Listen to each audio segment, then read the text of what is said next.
consagrar nuestro corazón para el Señor. El Señor Jesucristo dijo una ocasión: de la abundancia del corazón habla la boca. El mundo con sus afanes nos puede llenar el corazón de miles de cosas, tratando así de estorbarnos para escuchar a Dios y consagrar al Señor nuestras vidas. Entonces, el Señor quería saber si el pueblo estaba dispuesto, una vez que lo ha sacado de la esclavitud y lo tiene en la libertad, lo sacó a la libertad, les protegió en el camino hasta llevarlos al pie de la montaña. Ahora Él quería saber qué es lo que el pueblo estaba pensando, qué es lo que el pueblo estaba decidido a hacer una vez puesto en libertad. Ahora, la importancia que tiene para nosotros caminar en la libertad depende de cómo es que queremos caminar en esta libertad. Si caminamos en la libertad de Dios sin convertirla en libertinaje. Cuando convertimos la libertad de Dios en libertinaje o confundimos la libertad con el libertinaje, entonces nuestro corazón se llena de todo menos de lo que Dios quiere que se llene. Él dijo: de la abundancia del corazón habla la boca. Y es muy importante eso. Lo que nosotros hacemos como iglesia, lo que nosotros hacemos como hijos de Dios, refleja lo que realmente somos. Lo que realmente somos como hijos de Dios. Y eso es importante que lo notemos. Ahora bien, el cuarto requisito que nuestro Dios quería saber por boca del mismo pueblo es si el pueblo estaba dispuesto a mostrarle a Él un profundo respeto por su presencia. La presencia de Dios en la iglesia es de mucha importancia. Es vital para que la gloria de Dios descienda y llene a todos los que estamos en la casa de Dios. Ahora bien, cuando la gloria de Dios llena un santuario, cuando la gloria de Dios llena un grupo determinado de la iglesia, llámese grupo de música, llámese grupo de ujieres, llámese grupo de líderes, como se llame el grupo que tenga destinado la iglesia a cierta actividad, es muy notorio cuando la gloria de Dios está llenando las vidas de ese grupo. Entonces, la gloria de Dios es muy importante y muy necesaria en nuestro servicio como iglesia a Dios. Ahora, cuando nosotros procuramos que sea la gloria de Dios la que está en nosotros, debemos de demostrar, debemos de reflejar un profundo respeto por su presencia entre nosotros. ¿Qué clase de respeto tiene la iglesia de hoy ante la presencia de Dios? Imaginémonos por un instante, o pensemos por un instante, ¿cuál es el respeto que tiene mucha gente? Por ejemplo, los músicos. Cuando los músicos terminan su actuación en el servicio, ¿dónde están los músicos? ¿Están atentos escuchando el consejo de la palabra? ¿O están distraídos? ¿Están en el comedor? ¿Están fuera del servicio? ¿Dónde están? Entonces, lo mismo es con los que tienen un nombramiento como líderes de la iglesia. Los primeros en estar atentos al consejo de la palabra es el liderazgo que rodea al pastor. Son las personas que están contribuyendo para la buena marcha de la iglesia. Las personas que prácticamente, por decirlo de alguna manera, tienen prohibido andar en pleitos en la iglesia, es el liderazgo. Los menos indicados en faltar a una reunión de oración son los líderes. Los más indicados para obedecer los mandatos o los proyectos del pastor para el avance de la iglesia son los que rodean al pastor. ¿Y cuántas veces son esta clase de personas los primeros en hacer caso omiso a lo que el pastor está disponiendo a hacer en la reunión, en la iglesia? Entonces, profundo respeto por la presencia de Dios. Cuando la palabra de Dios se está exponiendo, en el departamento de X de la iglesia o en el día ocasional, cualquiera que éste sea, ¿dónde está la atención de la gente? ¿Dónde está la atención? Entonces, el profundo respeto por la presencia de Dios es muy importante. Es cuando menos distraída debe estar la gente escuchando el consejo de Dios, con ese corazón dispuesto a escuchar y atesorar el consejo de la palabra de Dios. Vivimos en un mundo que urge que la iglesia, los creyentes, realmente reflejemos una vida diferente, que reflejemos la luz que Él quiere que seamos en medio de las tinieblas, en medio de una sociedad que se enloda, en medio de una sociedad que se desmorona cada día. Las bases de la moralidad están destruidas, todo está totalmente en ruinas. Entonces, lo único que se puede utilizar o se puede echar mano para reconstruir lo desordenado es mostrando un profundo respeto en la presencia de Dios para escuchar el consejo de su palabra. Y esto es importante. Pensemos, ¿qué tan dispuestos estamos en la iglesia de hoy a oír lo que Dios dice en su palabra? 2. ¿Cuánta disposición hay por parte de nosotros, la iglesia de Dios, de escuchar la palabra y atesorarla en el corazón? ¿Cuánta disposición tenemos para obedecer lo que Él nos dice en su palabra? Si nosotros obedecemos su palabra, lo vamos a reflejar como iglesia de Dios que somos. Entonces, ¿hasta dónde estamos dispuestos a obedecer?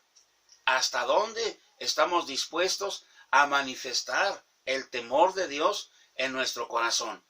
Nuestra sociedad se desbarata, nuestra comunidad se desmorona cada día, pero la iglesia de Dios debemos mostrar una clase de vida diferente, porque nuestra relación con nuestro Dios es una relación estrecha. Al menos eso es lo que debería de ser. Que nuestra relación con Dios lo reflejemos en nuestra manera de ser diariamente. Entonces, nuestro Dios tenía algo interesante que decirle a su pueblo. Lo que Dios quería transmitirle a sus hijos, transmitirle a su pueblo que había recién liberado de la esclavitud, era nada más y nada menos que la ley de Dios para que la nación pudiera gobernarse como todas las naciones en la tierra. Él les estaba por darles los 10 mandamientos. Y recordemos que los mandamientos de nuestro Dios tenían 3 grupos bien definidos que formaban parte de la ley de Dios. En otras palabras, estaba la ley civil. La ley civil que decía que no se debería de robar absolutamente nada. Porque si robas, hay una ley que te va a juzgar y te va a traer problemas. La ley moral, donde decía no codiciarás las cosas ajenas, no codiciarás nada que no sea tuyo. Estaba la ley ceremonial, que esta indicaba o conducía a la manera en la que Dios quería que su pueblo se acercara ante su trono para adorarlo. Ahora, en nuestros días, tristemente hay que reconocer este problema. Muchas iglesias de hoy no saben adorar a Dios, saben entretenerse, saben hacer show, pero eso de adorar a Dios, muchos no saben qué cosa es. Adorar a Dios, humillar el corazón delante de Dios, hermano, eso está muy ajeno en muchas iglesias. Son buenas para entretenerse, son buenas para el show, son buenas para hacer que la gente pase una tarde bonita, una mañana bonita, pero señalar la palabra de Dios y hacerla que llegue al corazón limpia, sin maquillaje ninguno, entonces es complicado en muchas ocasiones. Pero la encomienda de Dios es que el pueblo, su pueblo, estemos dispuestos a oírlo, estemos dispuestos a poner en práctica lo que nos dice, que estemos dispuestos a consagrar el corazón y hacer su perfecta voluntad. Eso es lo que él quería. Lo que él deseaba que el pueblo escuchara, merecía y era muy necesario tener una preparación digna. ¿Por qué? Porque lo que él estaba a punto de transmitirles era nada más y nada menos que su ley, sus mandamientos, para que el pueblo tuviera una ley por la cual gobernarse. Él no quería que su pueblo fuera un pueblo sin ley, fuera una nación sin ley. No, él no quería eso. Entonces, como la transmisión de la ley requería de preparación de los oyentes, Dios primero los sacó de la esclavitud, los llevó a un sitio donde nada los pudiera distraer, donde nada les pudiera robar la atención que él quería solamente para él, que el pueblo estuviera atento solo en él, que el pueblo estuviera dispuesto solo a escuchar su voz y no quería ninguna interrupción de parte de nada ni de nadie. ¿Cuántas cosas interrumpen o estorban la atención del pueblo de hoy para la palabra de Dios? Nuestro Dios, cada día en su casa, nos habla a través de su palabra. Pero ¿cuántas veces pasa que a la hora de estar escuchando la exposición de la palabra surgen más distracciones? Y eso no quería el Señor. ¿Por qué? Porque el pueblo estaba a punto de recibir el deseo de Dios, que era su ley, para que el pueblo no creciera como un pueblo sin ley. La palabra de Dios dice en el Salmo número 1, en el Salmo primero, dice que es bienaventurado el varón que está plantado es como el árbol que está plantado junto a la corriente de agua. La traducción original dice en el huerto de riego de Dios. La diferencia en estar plantado en un huerto y estar creciendo en la corriente de agua es muy grande. ¿Quién se encarga de cuidar los árboles que están plantados junto al arroyo, junto al río, junto a la ribera del agua donde está corriendo el arroyo, donde está corriendo el río, donde está el nacimiento del agua? ¿Quién se encarga de esos árboles, de limpiarlos de las plagas, de podarlos? ¿Cuántos árboles que están a la ribera del agua, a la ribera del río, de los arroyos, crecen todos desparpajados? Entonces, ¿cuántos hay que quieren crecer como esa clase de árboles que solo están plantados junto a la corriente de agua? Pero el que está plantado en el huerto de Dios, como en el huerto de Dios, huerto de riego, entonces eso representa a las personas, hombres, mujeres, jóvenes, señoritas, adolescentes, liderazgos, todos los que estamos anhelando trabajar para la expansión de la obra de Dios. Entonces todos tenemos que estar dispuestos a escuchar con atención la palabra, a permitir que el Señor nos hable al corazón, nos exhorte si es necesario, aceptar la exhortación, aceptar la corrección, porque somos árboles en el huerto de riego de Dios. El huerto del riego de Dios es cuando los árboles, cuando la iglesia es regada con el agua de la palabra. El Señor dijo muy claro, Él dijo cuando habló acerca de esto, Él dijo: todo pámpano que está en mí y lleva fruto, dice, mi Padre lo va a limpiar para que lleve más fruto. Esto es cuando el árbol plantado en el huerto de riego de Dios y es exhortado por la palabra para corregirse ciertas acciones, para corregirse ciertos hábitos, para romper con ciertas costumbres que no permiten que el árbol crezca de manera bien, saludable, fuerte y frutal. Él dice que esta clase de árboles, dice, da su fruto en su tiempo y su hoja no cae.